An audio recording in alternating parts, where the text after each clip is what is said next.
This is the second edition of Speakeasy. Let me do some preps here. Yeah. Yes. Okay. And I want to welcome you all, of course. And before I dive into the lineup of today, I first want to talk a bit about myself, really short. I'm Martin, designer / art director at Dept. It's a digital agency in Amsterdam, where I'm also living. And I'm a judge at several award shows like Awards and the Webby Awards and the Lobby Awards. And I'm also the curator at Dutch Digital Design Community. Really love doing this. I can talk for hours about all this stuff, but I'm not going to do that because today it's time for Speakeasy. And Speakeasy is the digital hideaway where we share stories and connect creatives. And it's basically the event where we unlock, unveil, and unfold. So stories which are never have been told before. And the whole concept of Speakeasy is based on those Speakeasy bars from the 20s to 30s in the 19th century. And what you see here is also the color palette, and the whole style is based on the interior and architecture of these bars. So that's where it's all coming from. Not going to talk about too long about this, but that's where the whole concept is coming from. If you want to know more about it, just Google Speakeasy and it will explain itself. The whole idea behind Speakeasy is that I wanted to start a conference which has all ages, all levels, and all kind of topics. Of course, within the creative field. So that was one of the restricts. But I want to have a conference where all kind of people are welcome, not only as visitor but also as the speakers. And I also went, of course, to many conferences in my career. And I always had a look at that, and I always, was. Seeing that all kind of speakers who were there were speakers who are really famous or from companies which are really famous. So I wanted to do something else. I wanted to have all kind of people who are already in the field for 20, 30, 40 years, but also newbies like students or people who just have an interest in the creative field. So I want to mix that all, and the same goes for topics from AI to architecture and from fashion to digital design. I want to hit on all those topics in this conference. The previous conference, because this is version 2, previous conference was a bit longer. This one is a bit shorter. I heard, of course, your feedback, so I want to keep it a bit shorter this time. So, like I said, this is the second edition, so welcome all. I'm really happy to have you all here, and that's a true honor. It's the 28th of August today, and we are starting 7 p.m. a bit later, like always, but and we end 8:50/9 p.m. And we have 8 speakers today, and 8 really various speakers, which is really lovely to see, and they all will talk between 10 and 15 minutes. I'm not going to do stuff in between, like no Q&As and that kind of stuff. So it will be from talk to talk to talk. So a full packed schedule. And we have more than, like, I think 6 internationalities within those 8 speakers, which is really awesome. And the third edition is already on its way. And we'll talk a bit more about that at the end of this event. If you want to share stuff on your socials or want to tag Speakeasy, make sure that you check the LinkedIn or Instagram profiles, because I'm also sharing, of course, there a lot about speakers and also afterwards. But yeah, if you want to promote this event, which I, of course, love, please do it. And we'll see you there. Okay, we have a full packed schedule, like I already said. We have from 7 to 8, we have 4 speakers. We have first Abril from Baas Studio. We have afterwards, we have Seungbee, which is a freelance art director. After her, we have Rupert, which is the founder of Cobalt. And after Rupert, we have Gerald, which works as at the NIL Standen, as an educator, a teacher, and manager of this of the department there. Afterwards, we have Jasper from Studio Jawel. He will talk about product design. We have Inés from Superside about AI. We have Maxwell from Kingdom of Something. You probably recognize Maxwell because he also was a speaker at the first edition. He won't be at the third edition, so it's not the same guest every edition. Hanna from Han Image Studio. She's a really creative person, and will close off this whole event. And I also did do a little closing, but it's more focused on giving some, of course, big hands to the speakers, and I will say something about the next edition. So we have these 8 speakers, which is really awesome. Abril, and Abril's talk is called "A Million Coins, a tale about surviving a real economic crisis in a world of fantasy." So that sounds really interesting. I already love the title, so I can imagine how the talk will be. So looking forward to that one.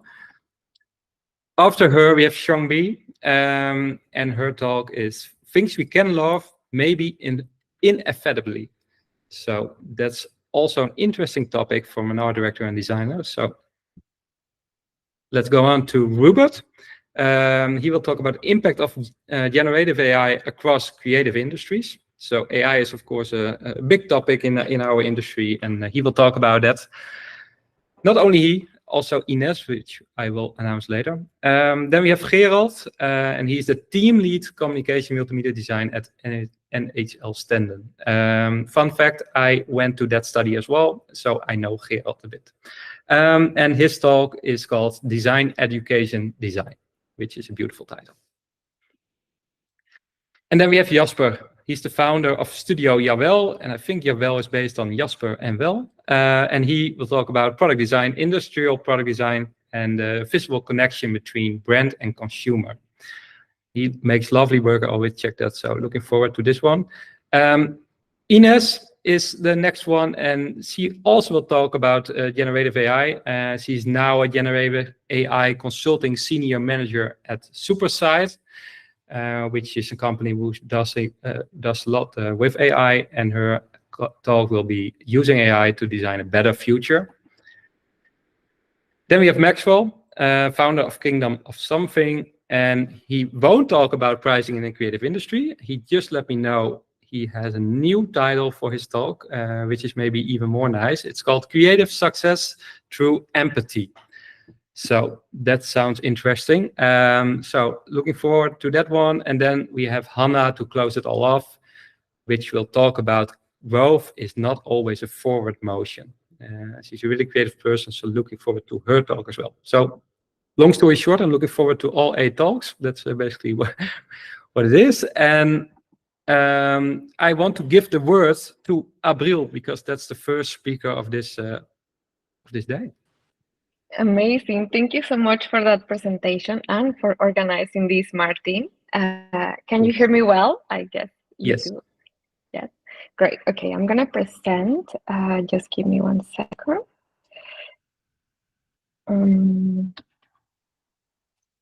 We're here.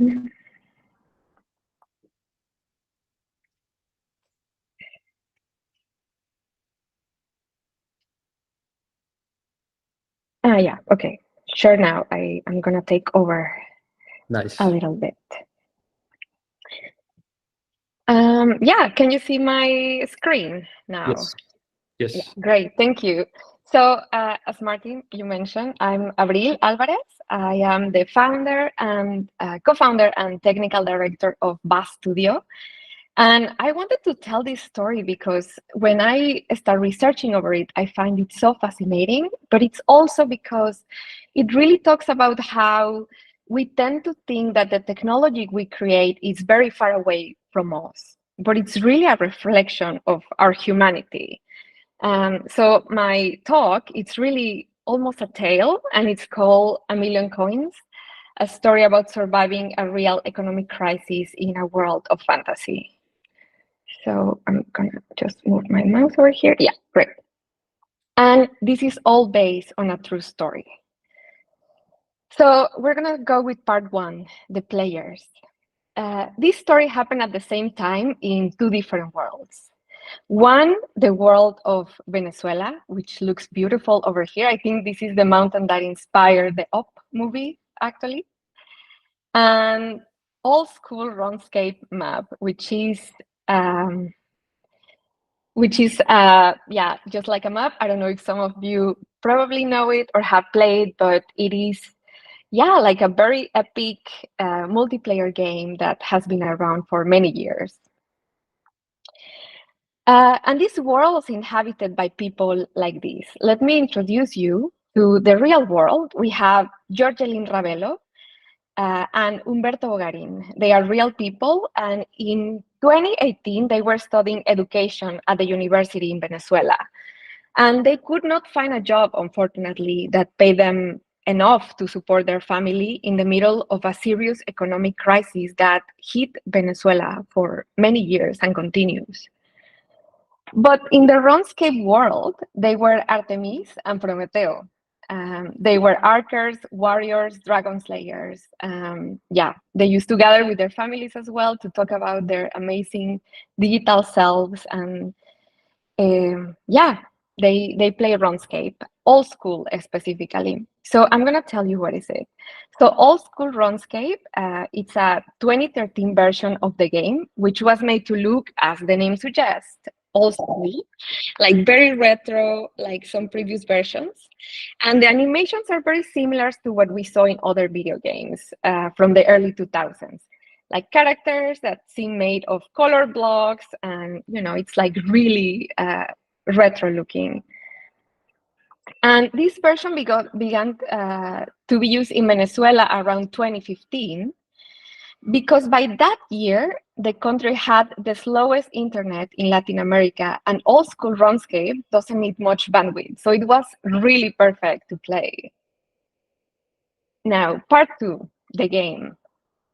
I don't know if it's updating. Can you see a slide that says the game? Yeah, the game. Thank you. Great. So in RuneScape, it is all about exploring new terrain, improving. Like as a user, you will improve your skills, like running faster, aiming better, completing quests, fighting monsters and giants, and even repairing tower clocks. There is a big community out there as well. And you really gather with your friends, or yeah, like you really meet people online and do all of these together. All of which you can earn special items or gold coins while you are learning or fighting or just doing things. So really, coins or gathering coins mean getting like new powers, potions, yeah, like dresses for your digital self. And these coins, and it was these coins that motivated Jorgelin and Humberto to get into RuneScape, because the coins had begun to be sold on the internet in 2015. And it is so tedious to get it. Actually, it's called gold farming. Maybe you also have heard of it. So you do a repetitive task, you go and look around, and then you start collecting. You really just manage to collect a few in every mission. So it is really easier and faster to buy them outside of the game using real money. So if you're really fan, you will say, well, I'm going to invest in euros in buying a new armor on a new superpower. And that's how Jorgelin and Humberto's real job became selling what they got from players to other countries, from other countries via the internet. Humberto mentioned, we got as far as our eyes allowed playing 12 hours straight. There comes a point when your head and your eyes simply don't respond. And the pain in the wrist, like the carpal tunnel, we just couldn't continue. And that was it.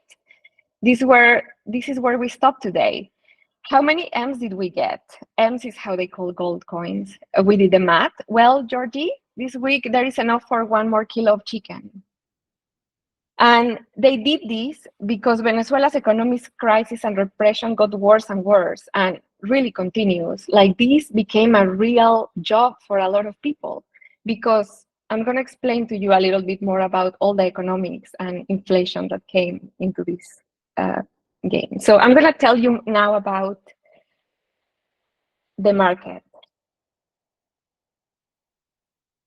Making money by selling gold coins, it's really against the rules of RuneScape, which has a real policy, no real world trading. So what happens is that you do have a market in RuneScape, and it's called the legal market, which work like as an auction. So different items are bought and sold in exchange for gold coins, but never for real money. But there's also the, let's say, illegal market, where it's mostly happening in social media, Discord servers, multiple websites.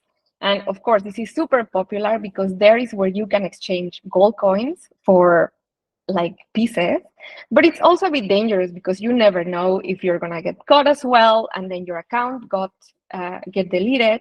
And let's remember that for a lot of these people, this was their source of eating or not eating. Also, in an uncomfortable parallel between these two worlds, in the real world, by 2018, the Venezuelan inflation rate was the highest in the world. At the beginning of that year, the minimum wage in Venezuela was 2.5 million bolivars, which again, like people would exchange that in the dark market for $4 per month. That was the average of what people would earn every month. So RuneScape would become an important part, not only for the lives of Georgelina and Humberto, or characters here, but also for millions of Venezuelans. But none of them knew that they also would witness a world war in this game because of this. So let me take you to the part 4, the blackout. Suddenly, one day, the connection between Venezuela and RuneScape was interrupted. The first blackout lasted for 4 years, but also some cities like Caracas did not regain power until a week later, or at the end of the month. So that really meant that no one was playing RuneScape from all the Venezuelans that have joined. And of course, like in any economy, this destabilized the worlds of RuneScape. There were so many Venezuelan players by that time that the blackouts not only left entire worlds empty, but their absence really affected the internal economy of the game and caused inflation. So let me explain to you. Like, prices skyrocketed because there was very little supply of products. Of course, thanks to that, there were no people mining or getting gold coins or finding new gadgets. And since this market depends on the supply and demand of products, just like in the real world, Venezuelan farmers who collected those products, like this really led to inflation. So things that would be let's say like 1 million coins before became 10 million coins. And then, good to know, eventually the economy of the game became stable again, but then kind of a reflection of our real world started in this world, which is the hate started. Because it is estimated that in 2018, old school RuneScape had several million of users, and there were RuneScape fans who had played for years from all continents. This is really a classic game, like really the beginning of a lot of ideas. So, and there was rejection from the community who said like, well, due to the work of these Venezuelans, everything now costs a lot more money and nothing is stable. Someone even said, and this was in the public chat of RuneScape, I hope there is end to all Venezuelans, which is horrible for being a game. Now let's go to part 5. The PK, the wilderness, and the reign of terror, because the story continues. So there is like the map of RuneScape, it's almost like Lord of the Rings map, if you have watched any of the movies. So there is a part of the map where there's like a safe zone where, again, like people can just go make missions, you really play within the game. And there's also these places called the wilderness where it is allowed to fight against other players. So within the safe zones, you cannot fight with other players, but within the risk zone or the wilderness, it's like you can find like the coolest things or like very exotic pieces or fight really rare dragons. So then you can get more reward from it. But then in these areas, again, they have like these player versus players, and it can be against one, like a lot of people against just one person. And yeah, a lot of the Venezuelans playing the game didn't go there because also when you get killed in this game, it's like they leave you naked. You lose everything. So for example, if you have been playing harvesting for 5 hours, 10 hours, and then someone I don't know, you get killed in the game, then you lost everything. So that's, yeah. And there were also people that would just live there, or like not people, but players that would be in the wilderness, and then they just would wait for people to join, and then, yeah, kind of like attack, and that was their modus operandi. These were the most lucrative territories, and especially ones called the Revenant Caves, where they live. There, one of the most feared clans live, which is called Reign of Terror. They named themselves Reign of Terror. This clan, one of the biggest bullies in the game, and a lot of clans didn't like them. They attack without discrimination, but after the blackouts in Venezuela, they really had one goal that was, let's get rid of all Venezuelans or Venezuelan people, or terrorize them. And due to these fluctuations in the game currency, and since many Venezuelans were playing, they decided to take justice into their own hands. So they start chasing down, finding, or steal everything they had. So they made some of them even give up and start working for them. They made some of them take care of areas that were controlled. And I mean, that is really extortion. So Reign of Terror would own certain areas, and then they would tell people like, oh, you need to work for me and give me like part of what you mine. And the rest, the Venezuelan farmers who refused to join them, they would hunt them all around the map. And this is where the digital and the real world converge again, because in an exaggerated and cartoonish version of the real problem of it happened as well in the streets of Venezuela. That year, Venezuela was one of the countries with the highest number of violent deaths, which figures above any other Latin American countries. And there was tension in the street, but also in the game. It was like the two worlds were converging at the same time. Part 6, the Latino clans and the anti-rots. The rumors, so at some point, the Venezuelans really got tired of being chased everywhere, in this game as well. So the rumors reach out the international RuneScape community, which again, it's also very friendly and very free. They really take pride of their digital selves. And then, like other Latino clans, united to support Venezuelans. And when other countries heard about this war, they all created a new clan called the Anti-Rots. People from all over the country, also Dutch people, which is where I live now, decided to help Venezuela, and they become their allies. They wanted to get rid of this bad vibe in the game. So they even put a pool of money all together to be like, okay, if we need resources, we can take it from here and really just stop this.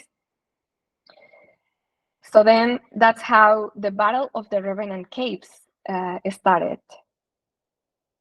In July 2020, the war between Reign of Terror, the Venezuelan clans, and the anti-rots started. To give you an idea of how many people was connected, I think it lasted for about 4 weeks, and at any point there was up to 2,000 people connected. I'm just saying about the Latino clans, not counting all of the other peoples, Americans, foreigners, Dutch, not counting all of them, fighting against Reign of Terror. So they went to the caves, they took over, and then they just really united to finish this in the game, this really bad vibe. And finally, after 4 weeks, things took a turn for the Venezuelans and their ally clans, and they won. Some stories say, for example, they couldn't keep up against a war against us. Then everything turned around, and we started hunting them instead. And as I always say, in order to fight, you always carry equipment. But some of them say that the Reign of Terror started even fighting naked, because really they have spent all of their money as a clan. And then they were not terrorizing people anymore.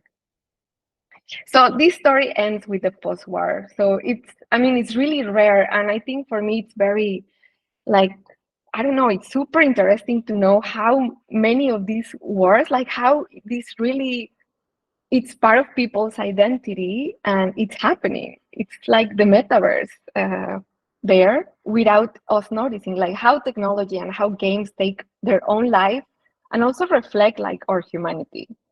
As a post-war, as a conclusion, unfortunately, fortunately, in the game, everything went well. The reign of terror got into control and they stopped terrorizing people, and then the communities continue. But sadly, by the end of 2020, Venezuela was facing a tremendous humanitarian crisis. Millions of Venezuelans lack access to basic health services in the middle of the pandemic. And that year alone, like even 2,000 people were taken by the government security operations. And for these reasons, the exodus of Venezuela became the largest migration crisis in recent history of Latin America.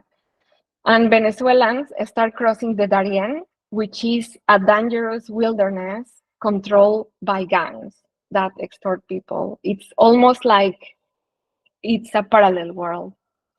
Humberto and Yorelin, who stay in Venezuela thanks to RuneScape at first, stopped playing a year after the war in 2021. And RuneScape has blocked since all the Venezuelan players. So they cannot play anymore. And yeah, this is a tale from the metaverse. This is me. Wow, what a talk, and what a start of the evening. So yeah, make sure, of course, to check out Baas Studio. Really, thank you, Abril. I will check this out later again. I think we'll watch this back because it was really interesting story where politics meets RuneScape. I think you're the first person who matched those two in one talk. So that's really great. So I'm really impressed by this topic already. Yeah, what a start. So Seungbee, you will take over. So yeah, let's go on because we are already behind time. Of course, obviously, always have that. But let's try to minimize it to as much as possible. Yes, we see your screen. Yeah. Hello, my name is Seungbee Han, but you can call me B actually. Oh. And I'm newbie in this field as I graduated my university last year in the Netherlands. So I hope you can enjoy my presentation. Today, I'm going to talk about something that affects all of us in ways we may not even realize. Things we can love maybe inevitably. This talk will dive into the hidden aspects of AI and algorithm, and I hope it will spark some new thought and question among us all. This title, by the way, comes from my final project during Design Academy Eindhoven, where I spent 4 years exploring the complex relationship between technology and humanity. While taking a break from my study during the pandemic, I worked as an art director at an advertising agency in Korea. It was during this time that I began to question the impact of the work I was creating. I start to wonder, is this truly sustainable?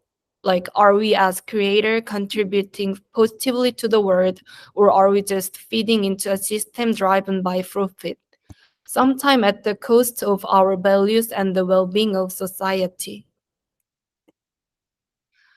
One of the key issues I've been thinking about is the bias present in the data we consume, and how these biases shape the algorithm that increasingly dictate what we see, hear, and buy.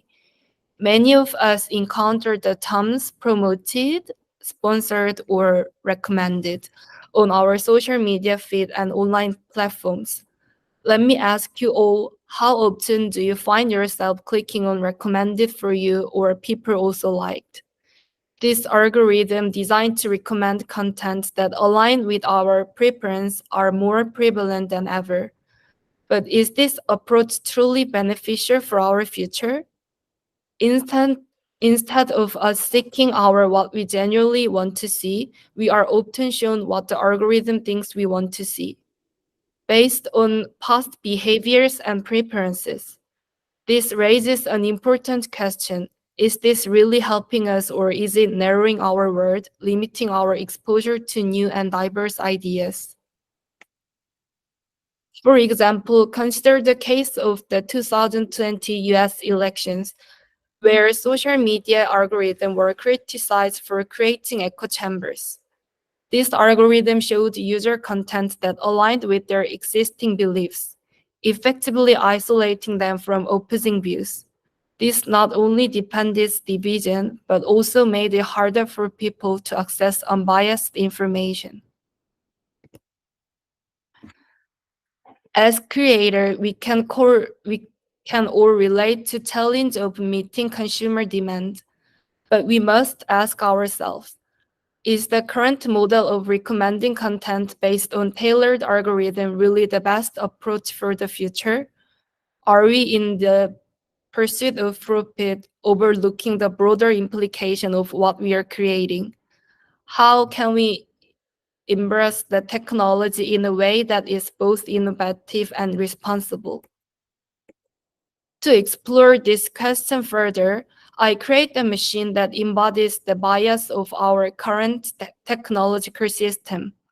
This machine, which I presented at Dutch Design Week, is powered by AI that analyzes facial features based on my personal preference.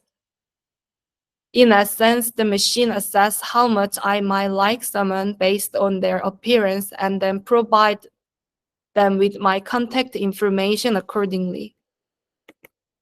For those who match highly with my preference, the machine gives them everything: my Instagram ID, my phone number, and my email. And for those who don't, it only gives out my email. The concept of physiognomy, or judging character based on appearance, has been used historically in both Eastern and Western culture. In the East, people's future and personalities were predicted. And in the West, Aristotle explored this study, saying that people show similarity in personality with animals they resemble. While we intellectually know that such practices aren't scientifically valid, the use of data and statistics can give this judgment an air of credibility. I see this as a reflection of the biases that underlie the AI and algorithm we use today. After all, these systems are created by humans, and therefore they inherit our flaws and prejudice. During the exhibition, I had some eye-opening experience that made me confront my own unconscious biases. One instance was when a person with a disability used the machine and received the lowest compatibility score, which is just 10%, and she asked me if her disability might have influenced the results. And initially, I actually wanted to say no, but upon further reflection, I realized that the data I fed into the machine lacked presentation of such characteristics. It's revealing unintentional biases. And another example involved the appearance of my close friend. And as a 20s who has lived in Korea for 19 years, my social circle naturally consists of people who look like me, young with dark hair. Unsurprisingly, people with this trait scored higher on my machine. This wasn't because I consciously chose to exclude other appearance, but because my life experience and environment had naturally shaped my preferences. This experience revealed to me the danger of data and algorithm. They may provide comfort by offering what is familiar and easy, but they can also trap us in echo chambers, distancing us from the new, the different, and their true inspiring. As we move forward in this digital age, it's crucial that we all, as a student, professional, and creators, reflect on the technology we use and the content we create. Are we perpetuating biases, or are we challenging them? Are we narrowing our world, or are we expanding it?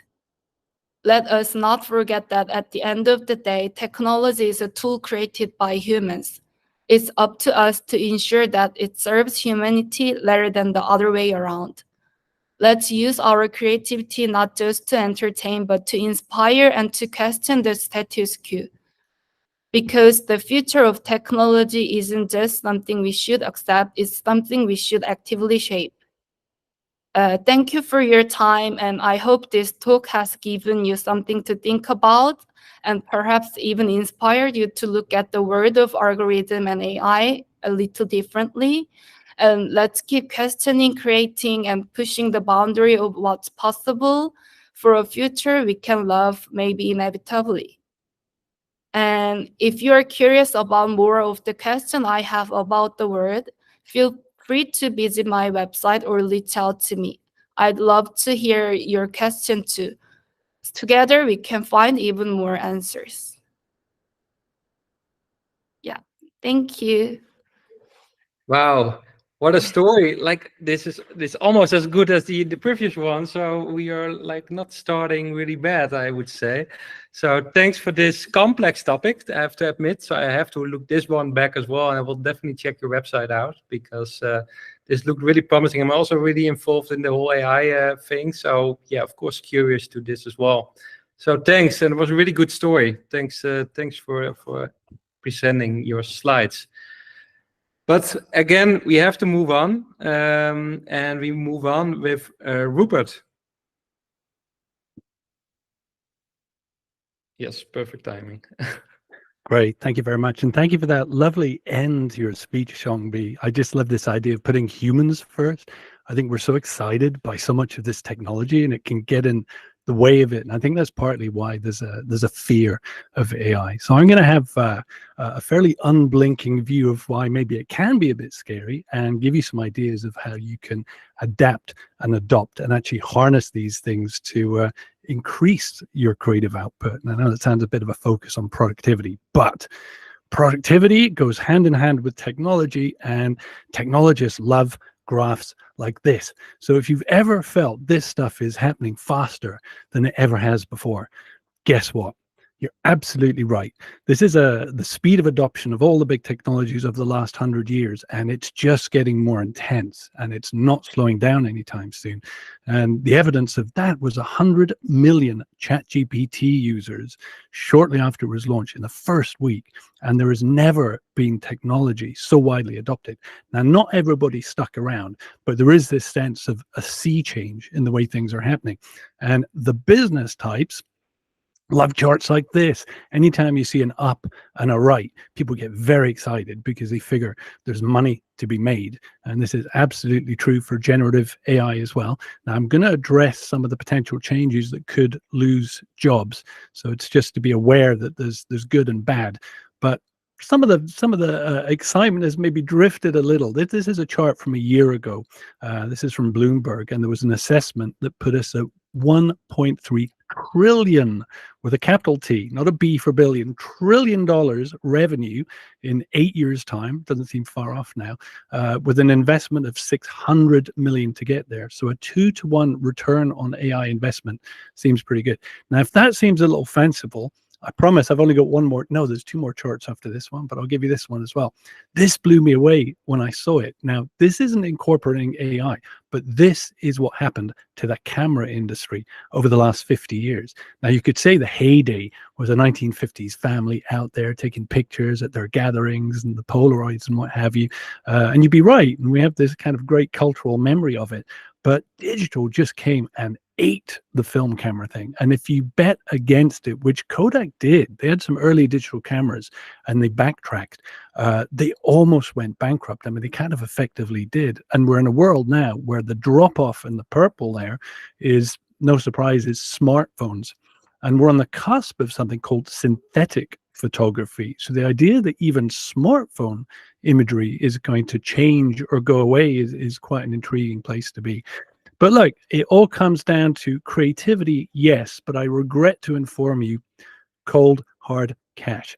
So there are those in the creative industries that somehow think that there is something pristine and wonderful and just endlessly delightful about human endeavor, and they are correct.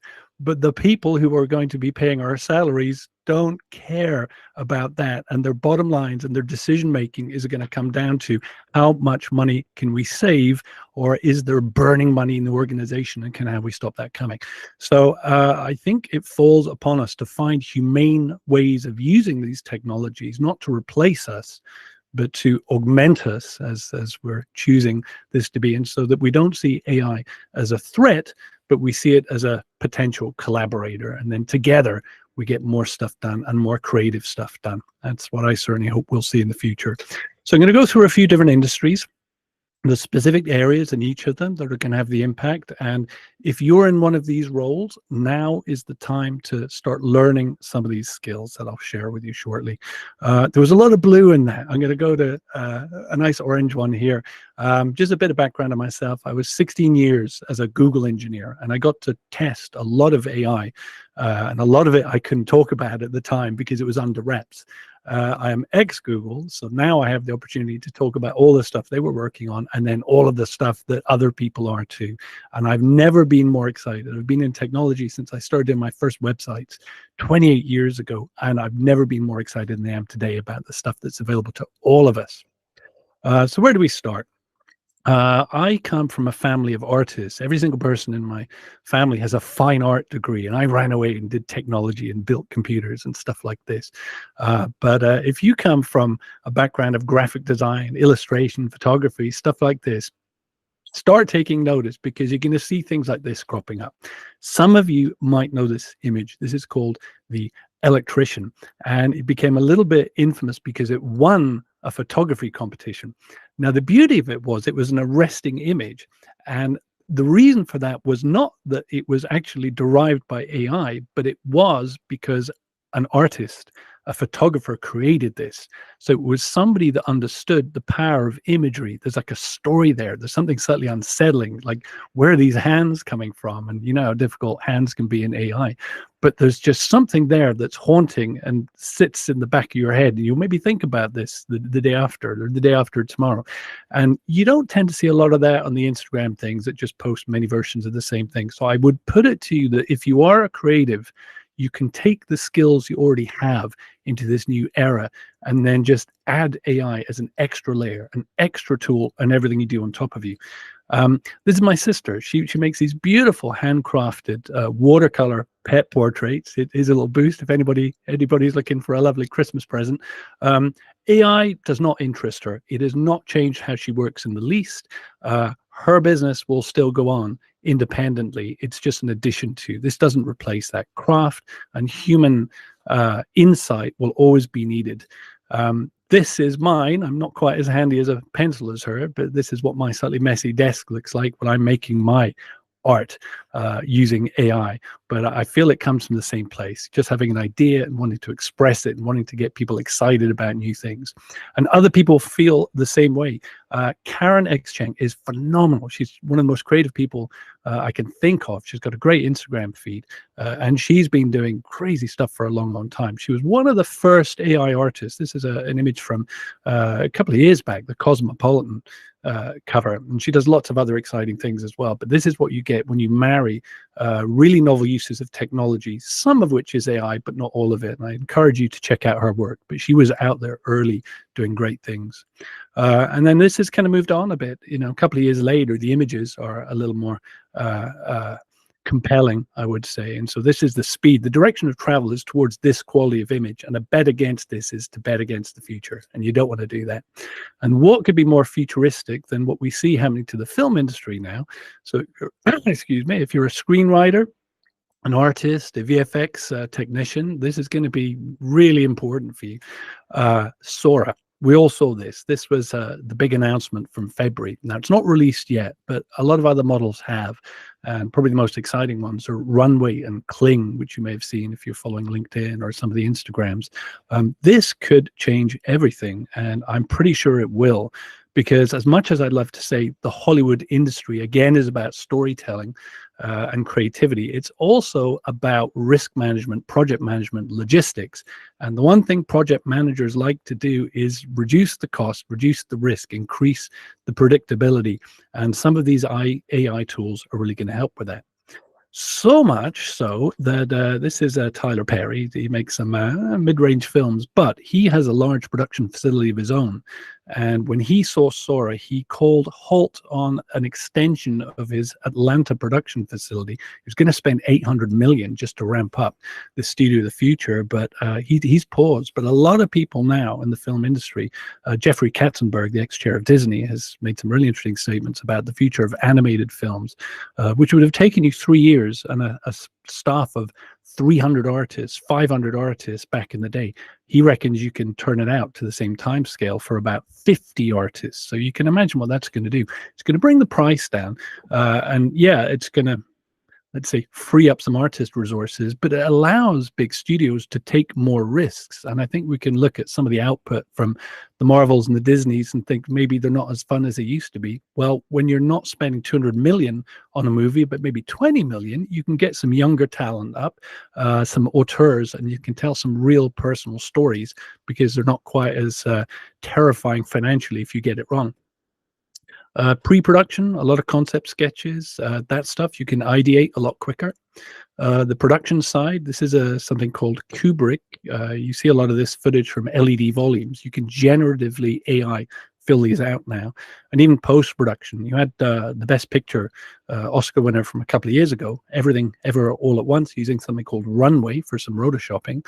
And this is a still from a tool called Flawless that allows you to edit existing footage, redub audio, translate and actually have lip syncing to other languages and movies, which is incredible. And you could just not have done this before AI. So I recommend having a look at some of this stuff. Also music, you're going to see a lot of this kind of thing. Musical Bits is a fun little one. This is a Swiss-German co-production, and they have this band of orcs that make raucous music. Now they've avoided the copyright issue because they have trained the data set themselves. They're all players, they're all artists, they're all musicians, and all of the music comes from a data set that they've contributed to. So they own it, and they have this rock band go a little bit viral on YouTube because the press was covering it, and it was quite an entertaining look. So I'd dig out some of those. I would have said the heavy metal bar of entry is kind of maybe lower than some, but you'll see if anybody's played around with Suno or audio, the quality of this is getting incredibly good, incredibly quickly. Same with speech. If you've played with 11 Labs, I'd say this is probably one of the best speech synthesizers just now. If you're a voiceover artist, you could be worried, but you can also clone your voice and take on more work, because I think there will be more work. You know, the pie is getting bigger on this one because people want these voices in games, they want them on YouTube videos. It's not really going to replace acting. I think you still need that human soul element, but it's going to shift a lot in how voice production is done.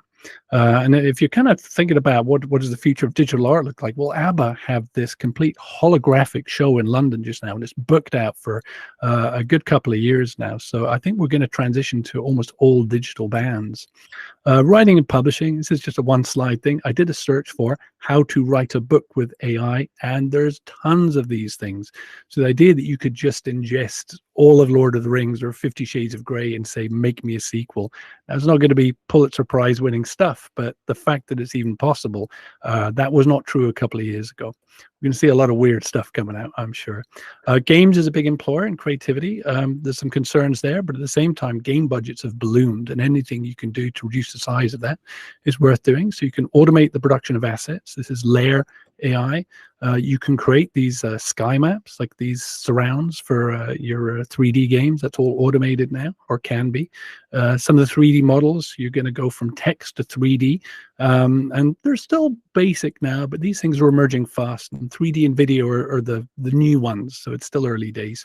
NPCs, if you have like core characters, the idea that you can have an AI that will give you a conversational entity that you can load up with some motivations, emotional states, and just have these having direct natural language processed talks with you is also something we've never seen before. And this is from John Gaeta, who was the the cinematographer, or the director of photography on The Matrix. And so he's obviously at the cusp of tech wherever he finds it. He did some very interesting things here. You see impact being made in marketing, digital marketing. Coca-Cola jumped in and had people contribute their own AI from this. This was displayed on Times Square, New York. This was something locally. The first time I'd ever seen Midjourney in print was in Switzerland, and these beautiful images were derived from the kind of cheesy descriptions that sommeliers describe, you know, vanilla notes of rustic autumn. They took those as prompts and created some beautiful pictures. And then BMW, this was not AI. You may know this as Little Michaela, as a virtual influencer, but I think what you're going to see is an increase in chatbots, and you will see branded chatbots where you can have conversations with corporate mascots, if you like, heavily guardrailed conversations. But we're going to see a lot of this in immersive experiences soon. And then the last creative thing I'm going to touch on is fashion. Now, this can be a little bit tricky, because here we see something that came out early last year. This was a campaign by Levi's where they wanted to increase the diversity of their imagery, and how they did it. They did this very virtual signaling announcement, which said, okay, more diverse models. Now, this wasn't a model, it was an AI. There was a terrible backlash. They had to walk it back, and it was how not to do AI. G-Star did some really nice ones where this was something that humans may not have come up with this, but this was a Midjourney thing, and then they made this, and it's in one of their museums. Casablanca, smaller thing, but they used all of their campaigns were shot on film, but they used a local London photographer, Luke Nugent, who knows photography but was very interested in exploring some of the technology, and he created some very arresting images. And now it's not even a big deal anymore. The latest teen range from Mango was met with, you know, mild interest when they launched their latest AI campaign.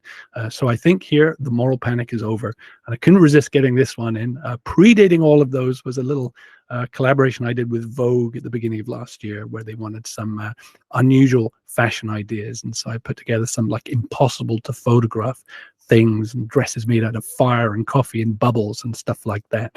So not replacing something you could do in the real world, but doing something that you could only do with AI. So that was my thinking behind that. More generally, when you have an industry the size of fashion that has a lot of issues with returns and things, that we can move into bespoke print-on-demand clothing, can reduce waste, reduce this kind of overproduction and stuff going into landfills. So I think there's some real benefits to this. And then even in the buying purchase funnel, if you have your photography available for your outfits and you want to see what it looks like on you, we can synthesize using generative AI. This is a Google tool. You can basically see what the thing you're trying to buy looks like on you, and that drastically reduces returns as well. So in closing, learn this stuff, get to grips with it, just be playful with it. It's a lot of fun. This is a snapshot from a year ago. If you innovate, that's the up and to the right is interest in Midjourney in Google search. Shutterstock integrated generative AI, and they did quite well for a bit, but to be fair, they've kind of dropped off for a bit now. Getty, that's the bottom right, have substantially lost money in the last little bit, tried to litigate against some of the AI companies, and I can understand why they did it, but this is a tide that will just break over all of us, so we just have to get to grips with it. This is me. We help people avoid repetitive tasks, free people up. It's like having free interns, this idea that you can just put any creative task to these tools and just start experimenting. But at the core, we think people are irreplaceable, and it's about augmenting human creativity, not getting rid of it. Thank you very much. Nice, Rupert. Wow, what an overview of the past years, what happened in the world of AI, and it's such a positive story, which I also like. A lot of people, of course, are a bit more negative, but I think this was a positive, and I think also a realistic story. So thanks for that, and also saw lots of nice things I already recognized. So make sure indeed you check out Karen Cheng. She's indeed a really talented, and it's interesting how she uses AI in her work. So yeah, definitely. Nice. Okay, we have to move on. We move on with Gerald. And just before Gerald starts, of course, if you have questions for the speakers, you can put that in the chat on YouTube. So I see it's a bit quiet there. It's an understatement. So if you have questions, you can ask them there. Okay, Gerald, take it away. Yeah, thank you, Martin. Thank you, Rupert, for being in front of me. Really interested in your topic, the augmentation part. I really love. We use it to in all different ways in our education. But before I get carried away, good evening, everybody. Good to talk about design, education, design today. Thank you, especially Martin, for having me at your Speakeasy event. Really enthusiastic about it. The first one already was great, and we hope this one is as great as well. I love the talks before me a lot. Yeah, this talk seeks to achieve combining top-class design education while at the same time educating in a way that gives the power to the students. And you will get into that soon enough with me. This seeks to come up with a didactic approach. So it is about education, but also about design. That is close to every teacher and every designer's heart, and also makes sense at an educational level. So really quick on me, who am I? Yeah, I'm a design-minded since forever. I think I was born design-minded. I can't remember a day or date that I didn't look at shapes, that I didn't feel or touch things to understand what materials they were from or what it was used for. I think it's a human thing, and I'm happy I never lost it. Most importantly, right now, profession-wise, is I'm responsible for CMD LWD, that's Communication and Multimedia Design in Leeuwarden, city in the north of the Netherlands. I'm a future founder of the Leeuwarden School of Design. It's a bit more than a dream, but still a far way to go. In talks with my university and with people to go from only a bachelor on design, combining also a master's, a PhD program, but also external training courses, etc. Because I believe design is like the most important thing there is, and we have to spend a lot of time and effort to bring it across to as many people as there are. So this one is tricky, especially in this group of people. What is design? But I need to talk about what design is if I want to talk about design, education, design. So here's one definition that you may have all seen or heard or read. People say that it was Steve Jobs that said it, so I'm saying that as well. Design is not what it looks like, it's how it works. So I used to adhere to that until I heard this one. Design is not what it looks like, but it's what it does, and that was Bruce Mau who said it. And it gives a little bit more meaning to that it's not only how it works, because that's really practical, really purposeful, but it gives like this added layer, right? Still, my colleague Jacco de Weert came to me and said, "Yeah, it's way too practical. Where is this thing that you can touch? Where is the love?" So I added also the piece where it's about love, the thing, the intangible thing that makes something not only like this is what is needed, this is how we approach this, and this is what it is, but there's the part where the designer comes in that makes it like truly proper, good design. And if I do not have the love, what do I have, right? So the importance of design, I want to talk about that like really quickly. We may have discovered by now that like 80% maybe of the world, if we don't talk about like the total ocean, is designed, right? Of course, there are remote places where there's no design visible, where there's not a human hand that has been there.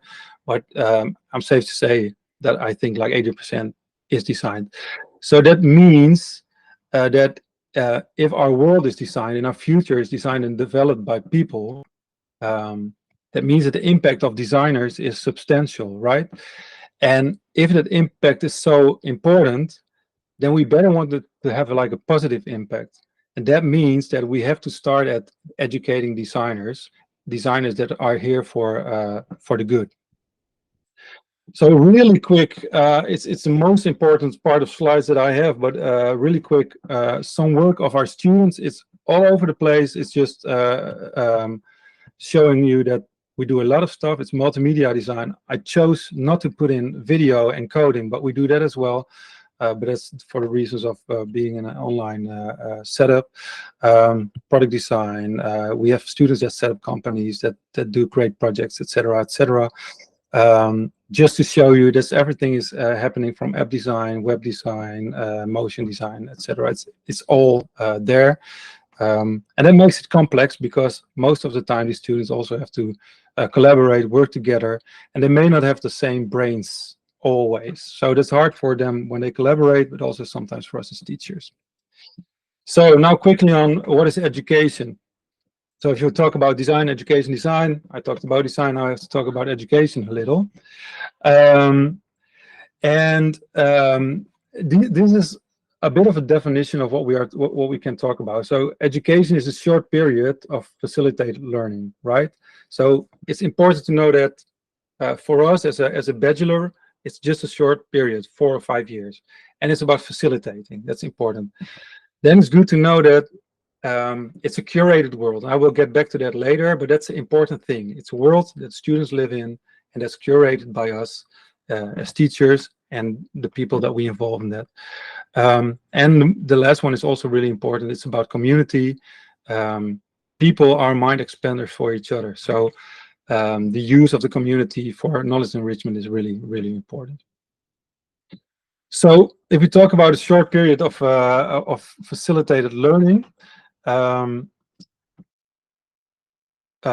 just recently read about the 4,000 weeks that we know as life, right? So 4,000 weeks is one person's life approximately, and in that period, there's like 200 weeks that is education, right? And this is CMD Leeuwarden, so communication, multimedia, design in Leeuwarden. That's a small piece of a person's life. For the 5 years, what for the student oftentimes is working towards the next diploma that they have, right? But at the same time, it's like total chaos. It's people in the most formative years of their lives, in love, in the change of their body, in the change of how they view the world. There's so much happening at the same time, and we always have to be aware of that.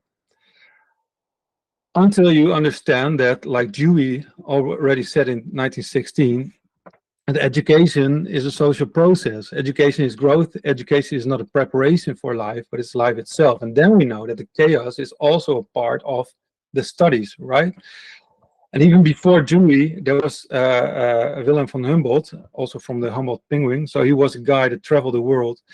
And he talked about Bildung, which is there's a practical, skills-oriented part of education. It's in German. It's Ausbildung. And there's also building, and that's, and I've summarized a little bit, that each individual must absorb the great mass of material offered to him by the world around him and by his inner existence, using all the possibilities of his receptiveness, and he must then reshape that material and to create new stuff, right? Those are really important things to know, that chaos, what we bring to the students in facilitated learning, they all combined, they create the designers, right? And this is what it looks like a little bit in our education. So you see that there's this simple workshop, but there's also like classes, there's consults, so the one-on-ones, there's expos, there's hot weeks where students work on specific things. They can go abroad. They work with their partners, partner students, fellow students, peer students, but also with like real clients. That all combined is a world of education. And with that, we come into the world of world building, right? Building contexts in which students learn and building this rich learning environment. And that is a really great thing because it means that you can put everything that a student does into the context of learning. Quickly moving forward, a little bit about learning. So Jean Piaget said, learning is the essence. In essence, is updating what we know. So we understand through the connecting of new knowledge to existing knowledge. There's two important things. There's assimilation. So the stuff that you expect to happen or to be there happens again. So that fit into your existing knowledge and it makes a stronger view on that situation. School is boring. If you go to a boring school, then that view still exists, right? And then there's accommodation. That means you have to update your existing knowledge system. I always thought that Dutch people were really strange, and I didn't want to work with them. But then I met them at school. I worked on some projects. I started to understand them, and they were really cool. So you accommodate the view that you have on Dutch people. And I won't dive too deep into this, but David Kolb says, and it's called experiential learning, that through an experience that you have, and I have an example here. So my experience that I'm trying to, that I actively experiencing is I'm driving a car. So what is going on? It's the physical motion and the actual circumstances that I'm driving the car in, right? So the traffic, behavior of the car, etc. And after that, there's reflective observation. So you discover that shifting gears later means that you have a faster acceleration, or that braking too late is really uncomfortable. So that's an observation that you have, and from that you go to conceptualization. So the car responds to my behavior, the engine has more power at a higher RPM, or smooth braking fits a calm road trip. So those are then the abstract concepts that you put into a new experience, so you can test if you're right. And then you can again assimilate or accommodate. And the connection to the to Rupert, talking about AI, we can use people really well to help us reflect on our observations and to come to abstract conceptualizations. But at our study program, we also discovered that you can use AI for that as well. So it's really interesting to have AI joining in an experience, reflect on that, and then getting into the abstract conceptualization. So it's really useful for students. Okay, all in all, cool stuff about education, about design. But there's also like a vision that you can have on what education is, and we have a quite profound one. So what we say, we educate community-based, so always people not per se work together, but they are together so they can learn from each other. You have peer reviews, people give comments on each other's work, they collaborate sometimes, and they see each other's work, right? It's demand-driven, which means that students choose their path. It's competency-based, so it's always about knowledge, skills, and attitude. So when we assess our students, we look at those things. It's practice-oriented, which means we have real-life projects that students are working on.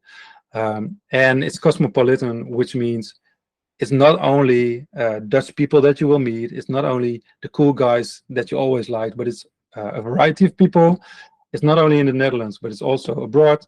It's not only with students, but also with clients and also with people from the field, right? And this is our view of what a student should be capable of. Should be a student, and in our view, a designer is capable of research, creating, communicating, organizing, and learning. I can talk for hours about this, but I won't, because the interesting thing which happens now is, okay, we talked about design is about having impact. To have impact, you have to be relevant. To be relevant, you have to be really good. And to be relevant, when you are good, you get to a place which is maybe like the top of European design education, right? So this is what our ambition is. We want to be with the likes of Politecnico di Milano, Design Academy, where B went, Central St. Martin's, Aalto University, Delft, and then maybe at one day us, right? So that's really cool. And it's an ambition that's not only about us, but it's about getting the best designers as possible, right? And now it becomes really interesting because, and that's why design education design is a tricky one. If this is your ambition, but you give students the keys to design their own education, how do you bring that together, right? And there's also the reality, students do it in 5 years. We are in the north of the Netherlands. We are really regional university. Students are not always are into it as much as we want them to be. So we have to deal with reality. Someone pops in, which is not really practical. Hey, Guusje. Yeah. So that was my daughter. Really cool. Just got back from the trip. For example, how does demand-driven education lead to the best designers? And how does the client work in our practice-oriented education lead to top-class design? If we have the wrong clients, how do we combine that? And how do we make a fit between maybe personal talent and community-based education, right? So how does the personal talent relate to that, and how do you get to becoming the best designer? Is it possible to achieve that? And we think we can. And we think maybe every design education can, because it has been done before. We showed the likes of Central St. Martin's and etc. But there's this thing: we don't have an entrance exam, so we have all kinds of students, all kinds of levels, all working together, and then we have this huge ambition, and then we have this view on education. So how do we combine that? And we think that the solution is in something you maybe know, the situational leadership, which we want to combine with COLP, and COLP was what I just showed you, how we learn, and we call this, for now, we call it situational education. Please only look at the first line. The other ones are, if you pause it some moment. So as a leader, you can delegate, you can support, you can coach, and you can direct. And that mostly is related to what your student or what your pupil or what your workforce wants, right? So there are people that are able and confident and willing, able but insecure and unwilling, unable but confident and willing, and unable or insecure and unwilling. And you have to fit your leadership style with the willingness and the ability of your of the people that you work with. So if you combine them, there it becomes really interesting. And I want to talk for like 30 seconds. I will try about this. Oftentimes we see like high quality work from someone, and we think this guy or this girl is really capable, so I will delegate. But it can be, and that's why it's called situational, that being good at making stuff doesn't mean that someone is really good at going somewhere else, going to a museum, talking to people that are maybe really interested for them. But because we delegate on the making, we also oftentimes delegate on going abroad, on doing other stuff. So what we try to create is a mentorship in which we know on the different levels, on the different parts of COLP, so the experimentation, the reflecting, the abstraction, to combine that with the maturity level and the ability and the willingness and the confidence of our students. And this is, we think, the core of how design education should be designed. I had to talk about a lot of stuff before, but this is what the core is. So in summary, we think good design education design is about world building, where you say everything a student encounters is part of the education of the student. So we have to build rich learning environments. We have to apply situational education, and we are just making the first steps. Although we've done it for years, but we just make the first steps in calling it situational education, so we can actually reflect on it ourselves and work in that way.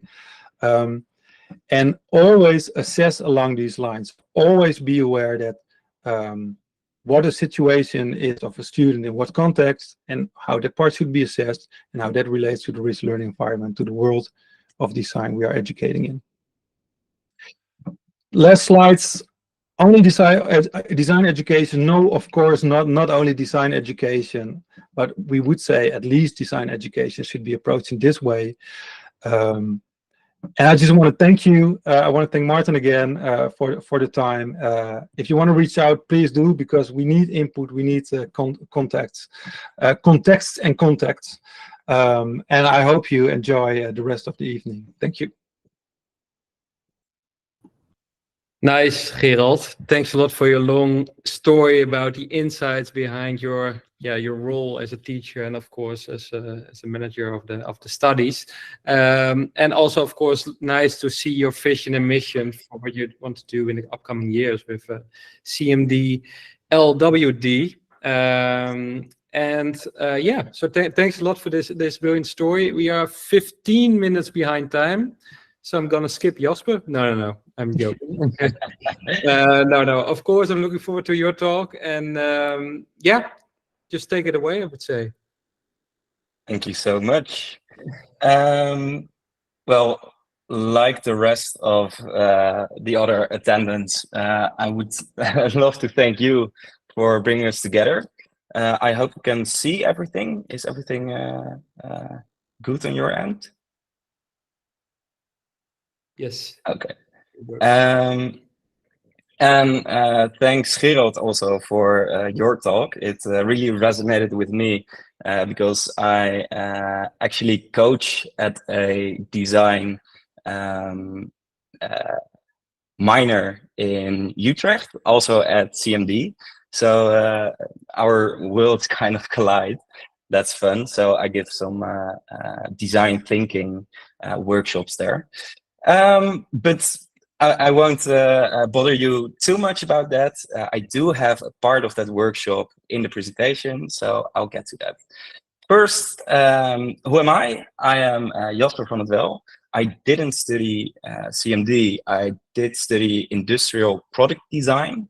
I am an industrial product designer and inventor. And 5 years ago, I started my own industrial product design studio Jawel, as Maarten said, based on my name, Jasper van het Wel. And Jawel actually means yes in English. So it's very positive. And that's also what I try to embrace. Like my future really looks bright, and I'm very optimistic about that. And also what Gerald said, we need designers for the good. And I am trying to do that with my work. I try to empower brands through product design and innovation. So I got this one sentence that really is the basis of everything that I do with Studio Jawel. It is, we figure out your needs, we see how to add value, and then make it happen.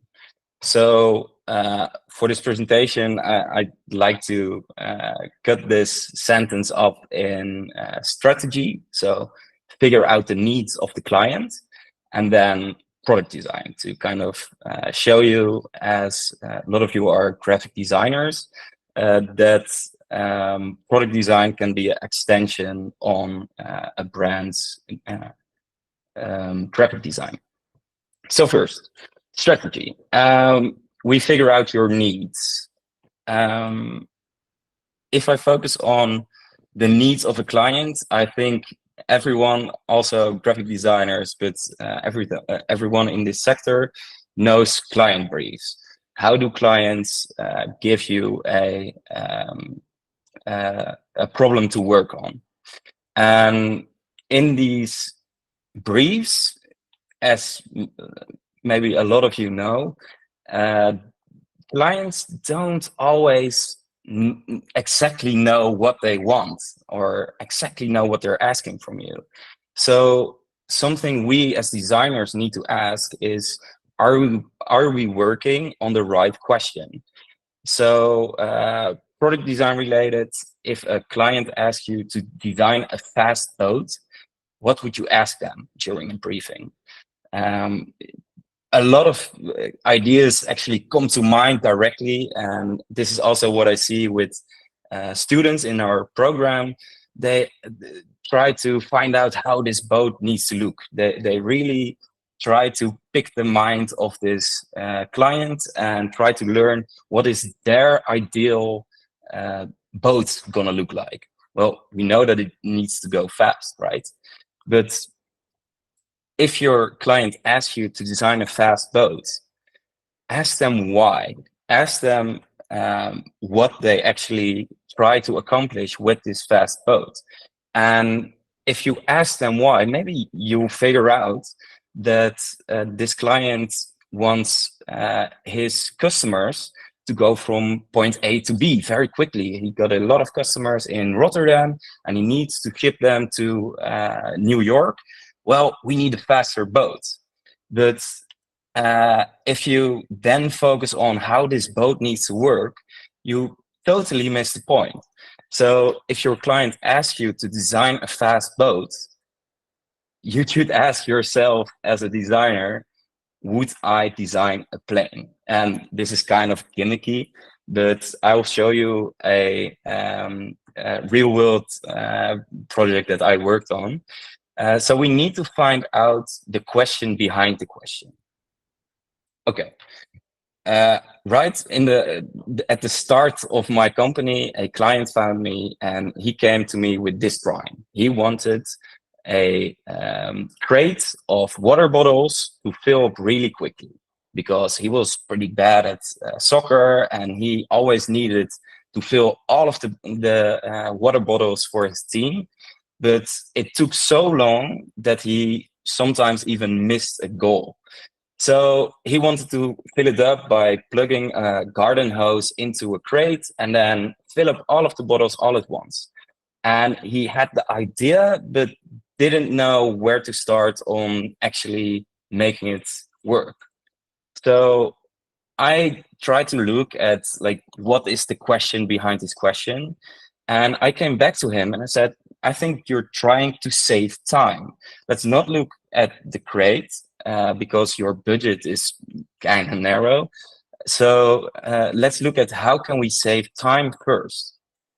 So I looked at the process of filling these bottles up, and I found like 2 moments of screwing and unscrewing the cap off of these bottles and cut them out completely. So what if we just make a station where you can fill up your water bottle and don't have to take off the cap like 12 times.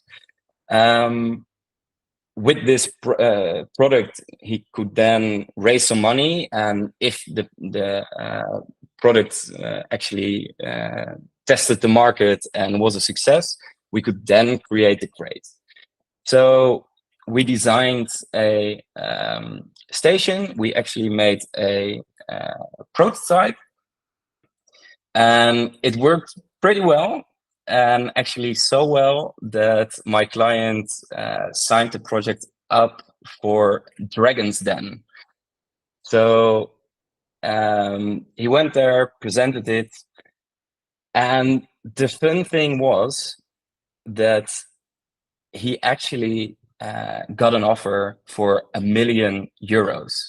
So the crazy thing during the show was that this investor was like 0% interested in the crate and wanted to have these poles with the filling system on every soccer field with his brand on it. So actually what saved this founder was a totally new strategy. I gave him a plane. So that's the first part. The question behind the question, very important. And I hope that's a small nugget that you can also use in your work. In my work, I add value with product design.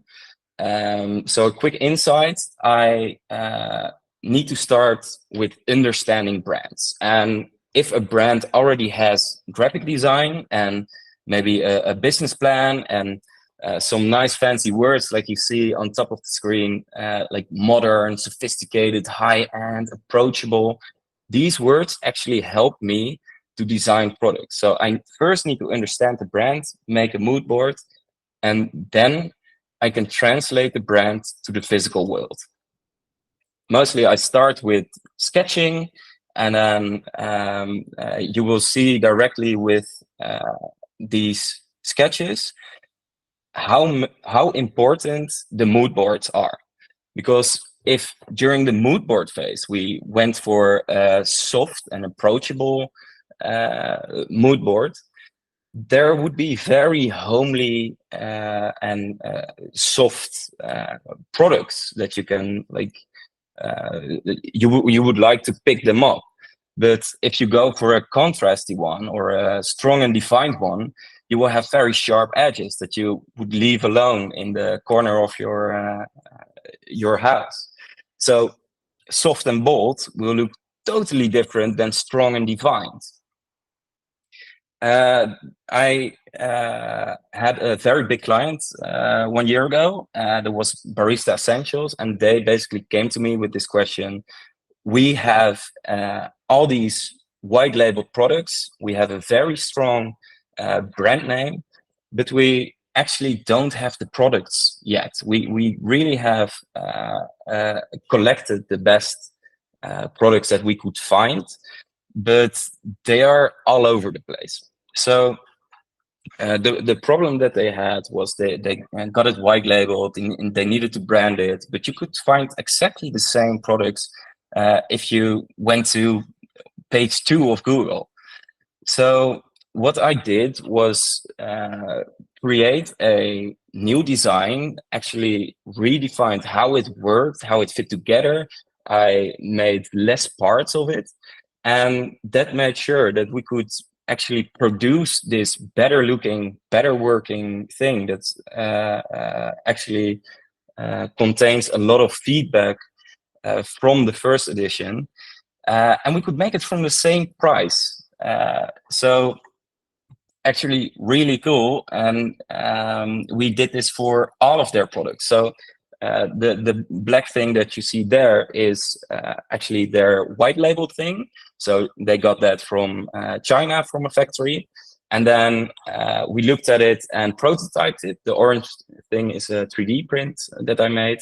And now we actually have a totally machined new product that was cheaper than the AliExpress version for them. So they have a better looking, better working product that now also fits their brand. I extended on that with all of these products. There's now a very strong brand language where you see the flowy form in every one of these, and even extended it with new materials as well. But this made that their brand actually took control of how it is produced, what materials are used. They got the shipments under control now, and they could actually give a constant quality of products because they produce it in-house. They also got the higher profit margins, and their brand actually translates their story. So as a product designer, as a product design studio, I got like 5 steps. I'm a turnkey product design company, so I can help on every phase of the development of these products. So if you ever, oh wow, that's okay. If you ever need a product designer to translate a graphic brand into hardware products, then you know how to hit me up. So thank you so much. Wow, Jasper, what a story! Especially about that million. That's really interesting and sad and nice. It's nice. Thanks a lot for this topic, because I think this talk was one of the the examples why I started this Speakeasy conference, to have all kind of designs in one conference. So thanks a lot. It was really nice. Okay, thank you. We move on with Inés. Yes. Hello. Hello. Hello. So let me share a screen.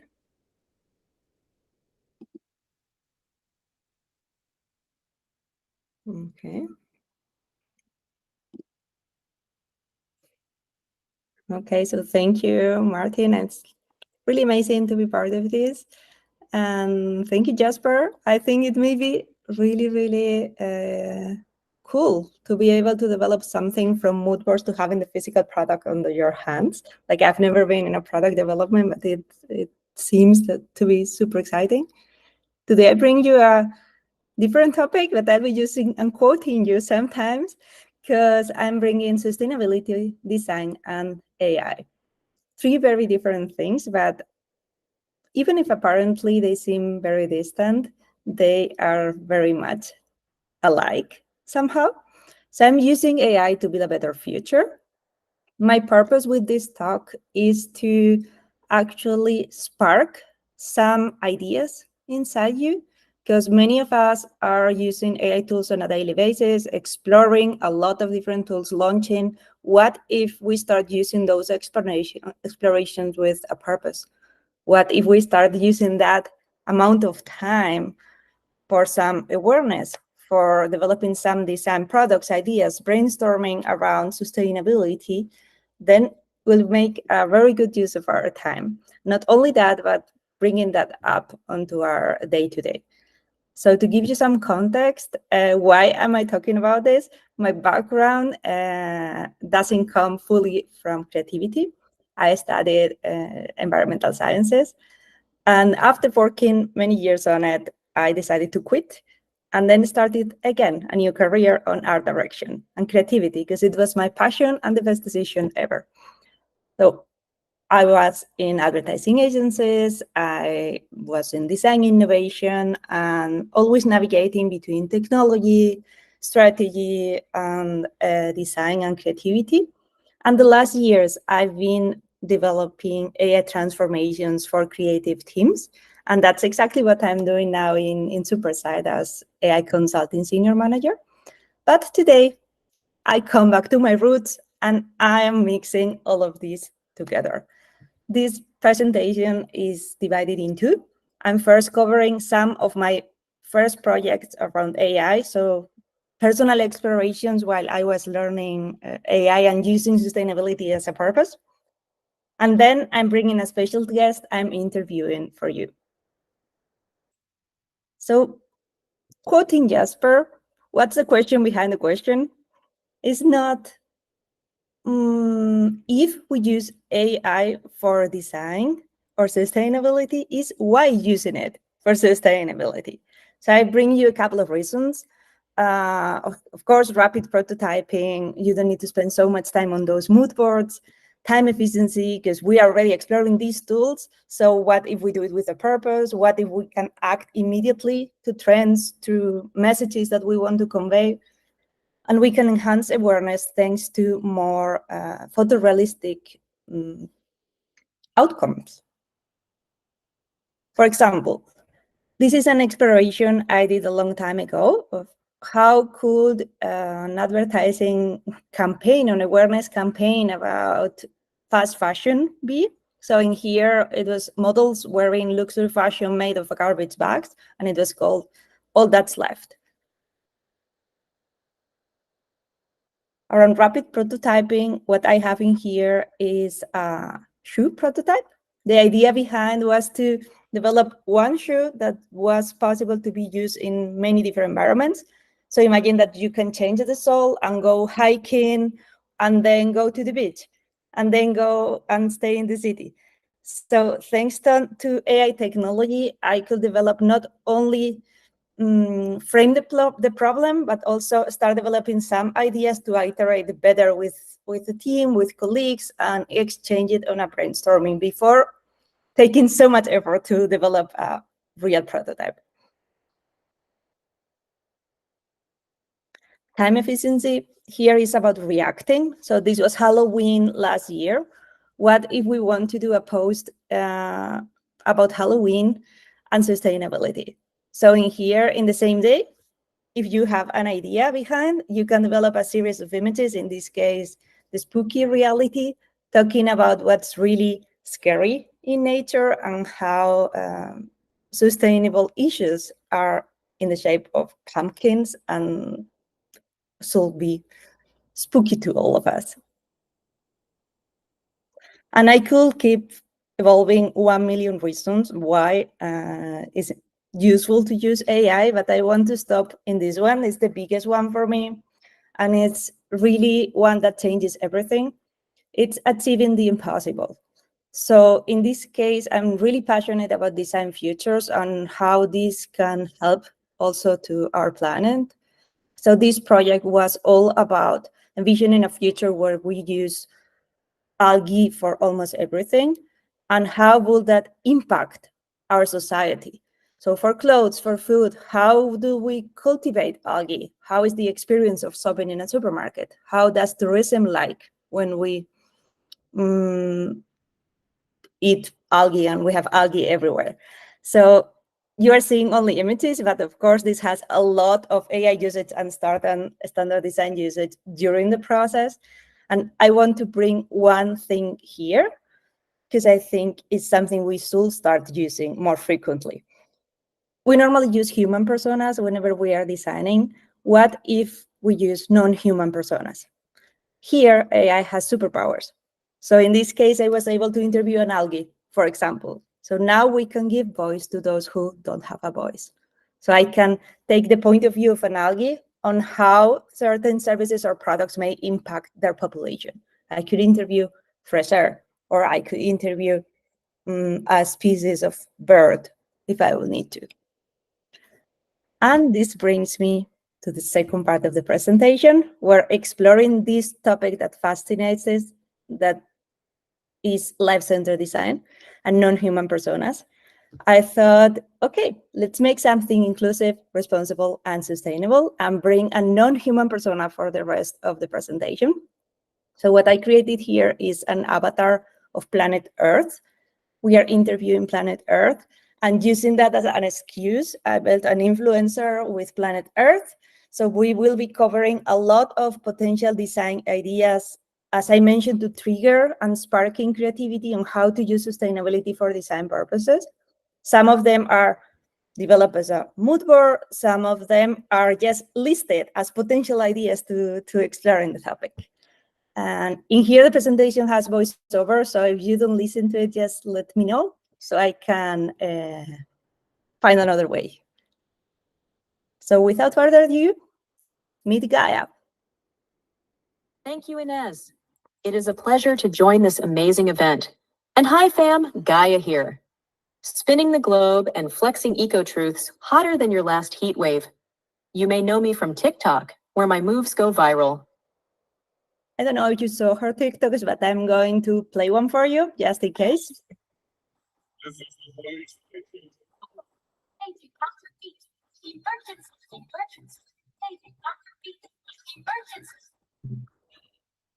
So, Gaia, apart from taking over TikTok with your eco-truths, what else have you been up to lately? Oh, you know, just like everyone else, I needed some time off after so many catastrophes for mental health. I decided to treat myself to a little vacation, and when you're Mother Earth, vacations are literally out of this world. Sounds like you really know how to unwind. Let's see what you did. First stop was the Archaeology Museum of the Future. Perks of being me? I can time travel. I got a sneak peek at the latest fossils exhibit. Trust me, it's a real blast. Imagine dinosaurs, but instead of bones, it's all plastic straws and grocery bags. Iconic, right? Love it. I mean, who needs bones when you have single-use plastic? I would love to design here, like, I don't know, I can imagine the copy of these fossils written on the walls, or do the landing page for this museum. What was your next? Then I decided to check out the 7 Wonders. Not the usual ones, though. I had a fabulous time diving on the plastic island, such a chic destination. Took a dip in the oil spill, perfect for that glossy glow. And I stayed at the hottest new hotel in the Rainforest Fire. Talk about a room with a view. I even got a discount code for the fam. Well, thank you. I would love that discount code. And I can really look forward to see this advertising agency ads done for traveling. Of course, I always reserve a few days just to chill with my besties. They've all moved to new spots or 100% renovated their environment, and I just had to visit. Polar bear on the beach? That's a sight you can't unsee. And seeing an aquatic giraffe? That's a whole new level of tall tales. Oh, and couldn't forget white tiger. He's almost extinct, but still rocking it. Their new digs are pretty swanky, but let's just say they're not loving the beachfront property. I guess beachfront views aren't for everyone. But the highlight of my trip, the most exclusive collab you've never heard of.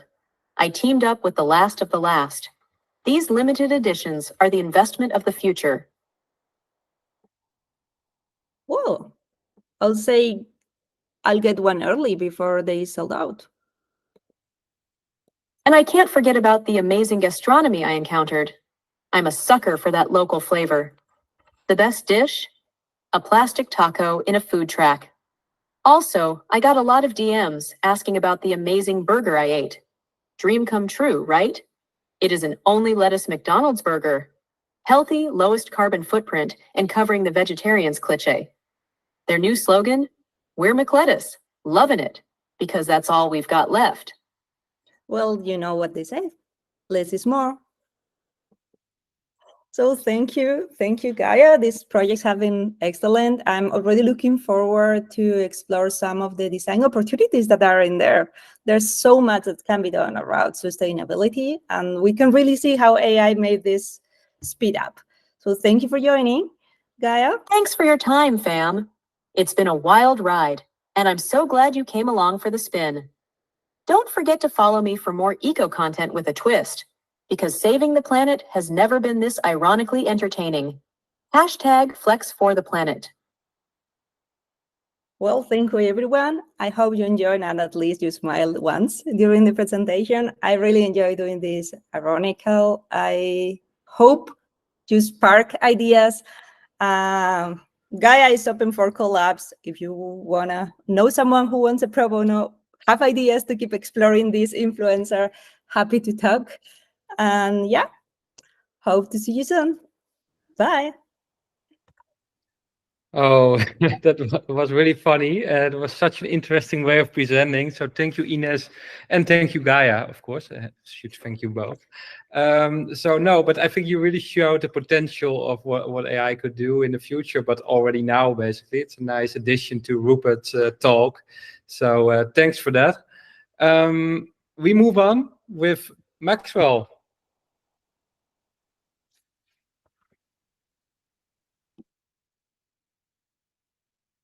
If you hear me, of course.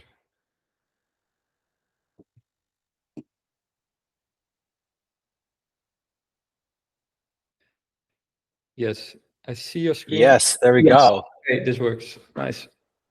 All right. Hi. Thank you, Martin, and thank you for having me again.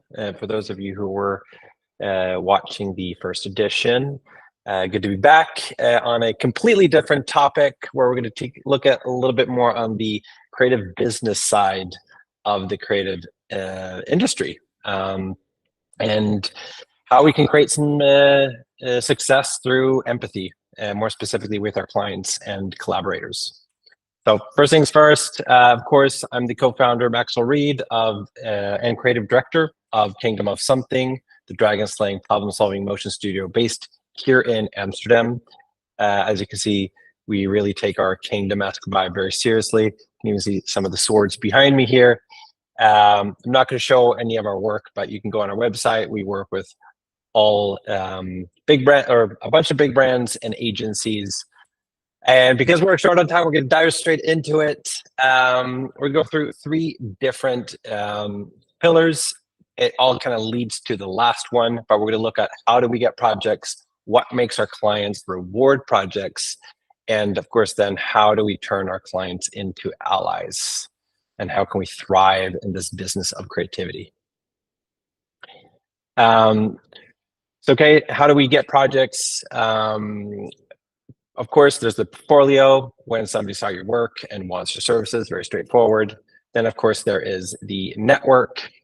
This one's really, really strong, probably my favorite because it comes with somebody putting their reputation on the line to guarantee that you are a good fit or somebody that's good to work with.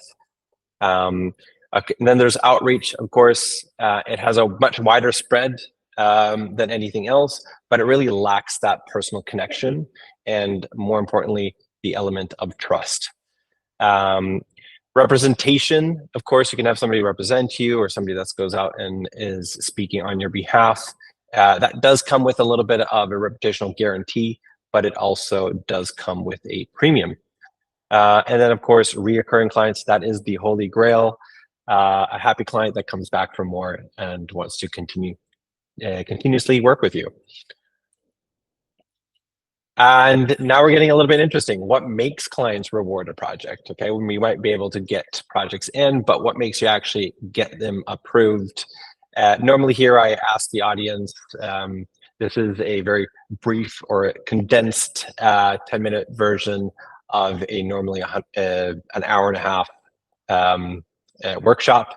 But most people here, when we look at the first thing that makes a client reward a project, usually say either the work, the quality of the work, or it is the budget. Are you hitting the budget? But none of those are true. It's safety first, people. The risk of picking the wrong partner is huge. If you fail to deliver good work on time, you might lose a client, you might feel bad, and maybe you have to fight for that last invoice. But for your clients, it is their reputation on the line. It might potentially be their career on the line if the project is big enough. And at the very, very least, you might be causing way more of a headache for them that they don't have the time, energy to deal with. So safety is, you're making that sense of safety is number one. Then, of course, we have the quality of work. Do you have the skills and resources to pull off the project? The bigger the budget, the higher risk projects. It's really important that you're low risk and high quality. It is a must. To do a final call, of course, then the pitch is a final touch to make sure that you can really deliver on that vision that they are looking for. Of course, budget. Do you fit in within the budget? Most often, it is not our client's money, at least on the bigger ticket items, it is not their money. The question is, do you fit in within the budget that they've been given? And how much is it worth to the client to solve the problem at hand? So how much do they have to gain to go from their current state to their desired state? And the bigger problem you solve, the higher the risk, the more money it is worth to mediate that risk. And finally, but not least, how do people feel about you and your work? Some clients simply have a preferred vendor or partner that they really, really want to work with. And that includes if you work in-house as well. This may be, maybe you worked with them in the past, or there might be a personal relationship. They might be huge fans, or if you're pitching, maybe it's simply just that the client or the decision maker in this case kind of personally prefers one pitch idea to the other. So blasting through this. But before we go any further and before we step into how we turn clients into allies, it's really important for us to understand what a project really is. So this is a favorite saying of mine. It's like everyone that pays anyone for anything has a problem to solve. And that is something that goes across any industry. And as artists, we often forget this because we do beautiful things and we're artists, and like how dare you put a price on that? And look, if you're a fine artist, that might be true, but the truth is we're not really paid for our art. We're paid to solve problems. And that problem might be supplying art for something, or so you can communicate or whatever, but ultimately we are solving a problem. And to really succeed, we need to first really understand the real problem that our clients have, or the people that we're collaborating in-house in our organization. Do you get, so I had a little flicker. Okay, you guys still see me? Perfect. So keeping all this in mind, how can we turn our clients into allies? And this mentality can also be applied, again, to if you work internally in an organization. So I know this is really coming from, let's say, a business owner or maybe a freelancer standpoint, but this whole mentality is really something that works regardless of who you're working with or collaborating with. So don't treat your clients or collaborators like this other entity that's trying to ruin your life with ridiculous asks or last minute feedback that either makes the project look worse and you don't agree with it, or maybe you feel like they should have come with that information way earlier. We need to really learn to empathize and have empathy for our clients, because clients are people. You know, we have to see them as this like group or this company, but at the end of the day, there's somebody on that end, or maybe a few people on the other end, that are just doing their best and probably have a whole lot of other problems that they have to deal with, where your problem that you're trying to deal with is just one of many that they have. We need to understand that during the project course, we are all in the same boat. So this is what I call the same boat mentality. We all have the same goal, the same destination, and that is to solve the problem at hand in the best possible way. So again, they've hired you to solve a problem, or somebody's asked you to solve a problem. Your primary job is to help solve that problem in the most positive and friction-free way possible. Show people that you got their back. And again, these things really happen both internally and externally. Be easy to work with. Know that, of course, know when to set up your boundaries, because there are people out there that will take these things and abuse them. But solve problems, like don't cause them. And I say that from experience from working with people. So by being great to work with and applying the same boat mentality with your clients, we can also automatically fuel two of the biggest pillars of getting new work. Network, your clients will be recommending you to other people in their network. And when a client does that, somebody's actually paid you for the work, not just, oh, I know somebody. That's really, really, really powerful. And of course, repeat business. Clients that you enjoyed working with and they enjoyed working with you, just come back to more. And what's really, really interesting here is that they will tend to come back for things that might be a little bit outside of your expertise, just because they want to work with you. And not only that, they'll come back because you automatically solve all of the reasons why a client actually rewards a project. Safety, they know that you got their back and interest at heart. Quality, because you know that they can deliver. Cost, they will be more upfront with what budget, maybe personal experience. Some clients will even tell you that, hey, you can actually add to that budget. There's actually more to take there, because working with you is worth more than saving a buck or trying to just go fish. And of course, the personal preference, because they simply really enjoy working with you. But most importantly, when you become someone's when you become somebody's favorite problem solver, they will give you more freedom in your work, and they will come to you with projects that maybe even outside of your portfolio or outside of what you normally do, giving you really creative opportunities to do things that you otherwise might not be doing. So by putting yourself and the client in the same boat, you'll get more creative freedom in your work and be able to really expand your creative horizons. Thank you. Wow. Thanks, Maxwell. That was really nice again, the second time, of course. But this really was, of course, also close to my heart, because at Dept we are struggling with the same thing. So thanks for all these insights. And yeah, then it's time for the last talk of today, Hanna. Sorry that we are a bit later than expected, but yeah, it's your time to close this event off. Nice, thank you. I will share my screen. Let's see if it works. All right.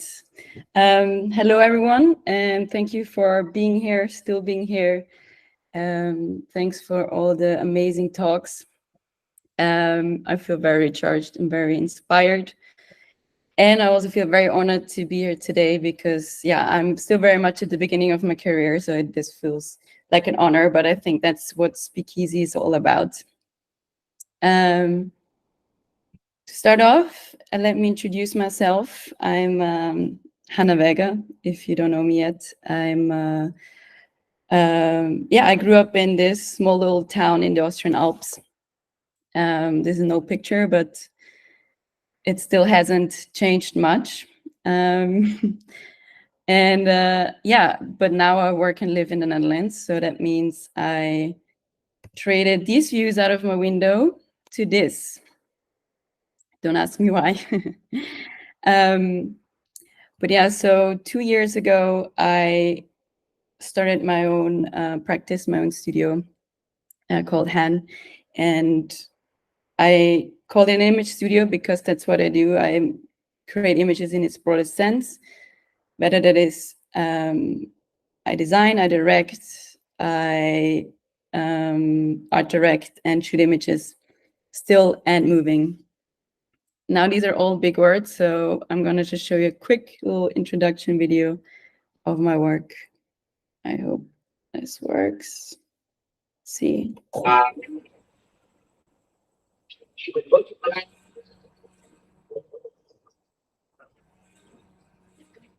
Oh, I'm sorry. I think, do you still see it? Yeah, I see your screen now again. Yeah. Okay, great. Sorry.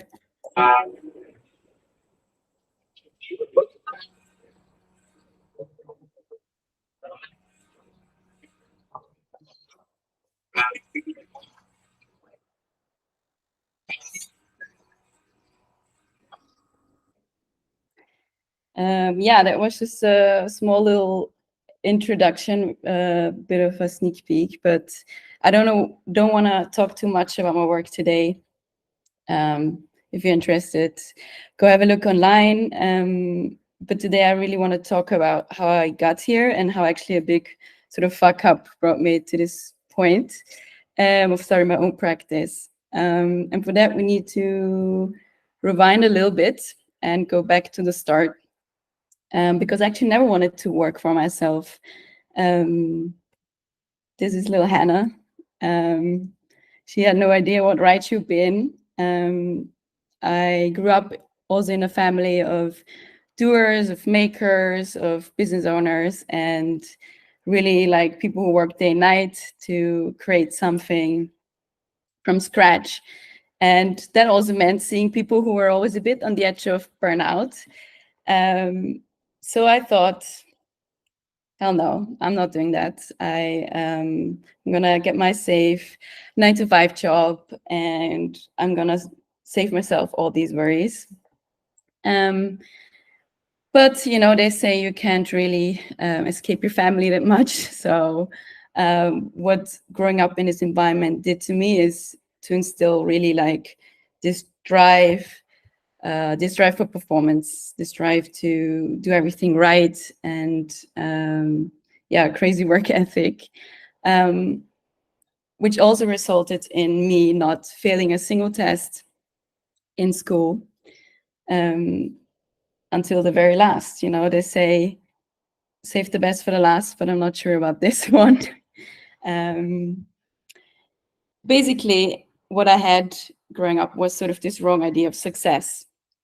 And failing my last exam, which was my bachelor exam, was sort of gave me the first time this wake-up moment of like, okay, work does not always equal success. The work you put in is not always what comes out. And to be honest, I thought my teacher was joking when she said I failed, but eventually the words sort of sunk in and I realized I really failed. Now, failing my bachelor exam really in the scope of my life really does not matter. Probably no one would remember, probably no one would talk about it if I wouldn't be talking about it today. But the reason I'm talking about it is because it was quite a transformative moment for me because I can lose a lot of fixed ideas I had about success. And essentially, that's also what helped me to start my own practice. And what I took from that lesson of failing my exam is really what I want to share with you today. And the first one is failure is inevitable. Now, that might be quite obvious to some. It was a big wake-up call for me. And to just sort of understand that, yeah, it doesn't matter how much work you put in. It doesn't matter who you are. The best athletes in the world, Olympians, they've all lost matches. They've lost points. Yeah, no one is immune to it. But I had this idea, right, that if I put in the work, all my energy into something, success will follow. But there's only really one word that is the answer to that. And that's bullshit. It's really not true. Yeah, what you do after you fail, that's really what's important.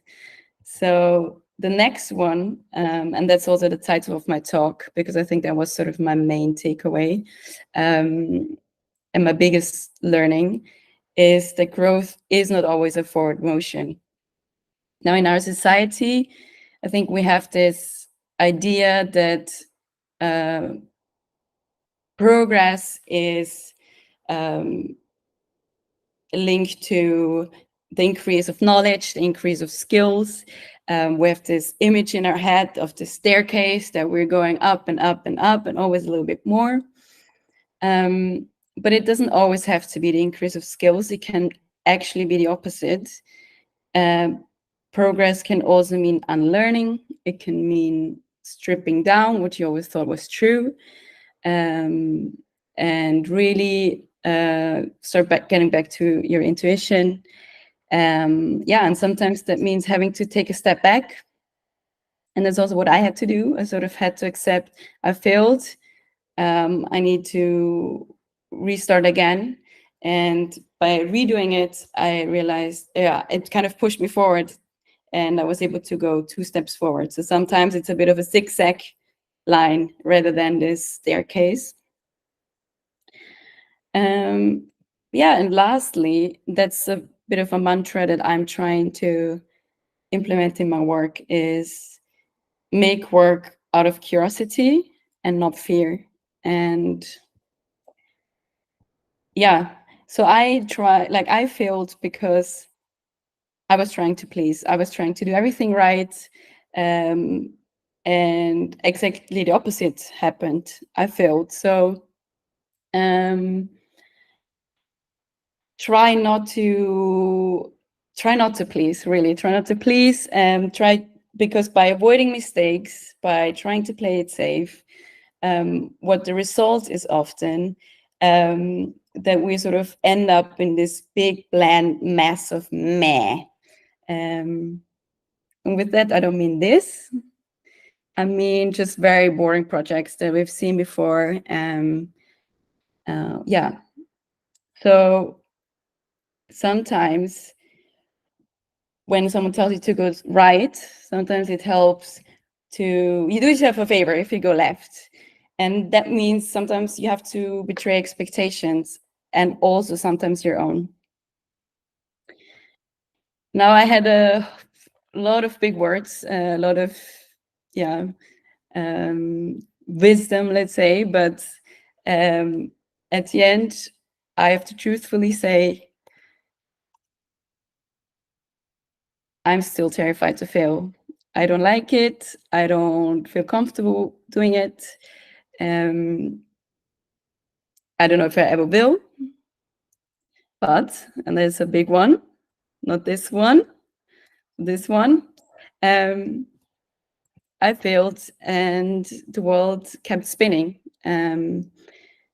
So I really wanted to take this opportunity today and this time to remind myself, but also all of you, to fail a little more, feel a little better every time, and try to see failing as a starting point rather than an endpoint. And yeah, sometimes they can look like this. Remember, growth is not always a forward motion. Sometimes you have to do some extra curves. And sometimes it can look like this, and it's just simply shit. There's simply no way out, no door out. I want to end today with a quote that I thought really concluded my new definition of success after I had to throw my one out of the window. And that's, success is the ability to go from failure to failure without losing your enthusiasm. So thank you for your attention and for your, it's been a long evening. So I'll give my words right back to Martin, who I think is gonna end the night. Yes, thanks a lot, Hanna. And you didn't fail today, so let's say that. So Yeah. thanks for sharing these live lessons, because I think this is useful for everyone in this call, but also everyone listening via the stream. So thanks a lot for this personal, honest story, because that's also what Speakeasy is about, but also our life and our work. So thanks a lot, Hanna. Yeah, so let me close it off. Really short, because we are again over time, so I will rethink about this for the third edition, like keep it shorter, but I will find some tricks. My bad. Yeah, so I want to share my screen one more time to, of course, thank all the speakers, Abril, Seungbee, Rupert, Gerald, Jasper, Inés, Maxwell, and you, Hanna. So thanks a lot. The only thing I want to say is that the next edition is on September 25th. We have again 8 speakers then, of course, different ones with different topics. And yeah, hope to keep that one a bit shorter than this one. It's not your fault of the speakers, but it's my fault of planning it so tight to each other. So I will think about it, how to do it next time. But I had a lovely evening, but and hope, of course, you all as well.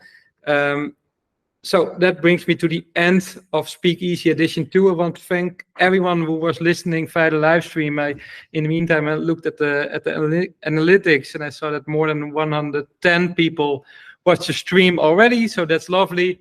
But I also had a lovely evening also without those visitors. So thanks a lot to the speakers, and thanks a lot for giving some trust in this Edition 2.